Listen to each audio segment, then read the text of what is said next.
अस्सलाम वालेकुम मोअज़्ज़िज़ वालिदैन। आज हमने जो मश्क बच्चों को मूवर्स में करवाई वो सरगर्मी एक ऐसी सरगर्मी है कि जो हम पहले से भारी हरूफ पढ़ा चुके हैं। आज हमने खेल ही खेल में उनको दिलचस्प तरीके से सिखाया कि ये चंद हरूफ और हैं, ये चंद हरूफ जो हैं सारे भारी हरूफ नहीं, चंद हरूफ हैं।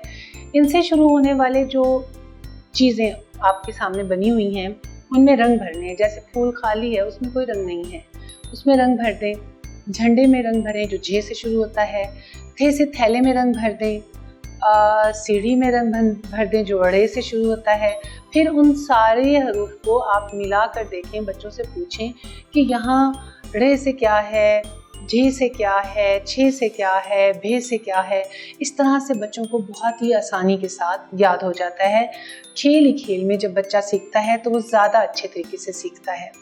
बच्चों से रंग भी भरवाएं, बच्चों से भारी अश्काल के बारे में भी पूछें, और भारी अश्काल से बनने वाली चीज़ों में जब वो खुद रंग भरेंगे तो उन्हें बहुत अच्छा भी लगेगा, मज़ा भी आएगा और वो मज़े में ये पढ़ाई भी कर लेंगे। उम्मीद है कि आपको हमारी ये वीडियो अच्छी लगी होगी। इंशाल्लाह ताला अगले सबक के साथ फिर हाजिर होंगे। तब तक के लिए अल्लाह हाफ़िज़।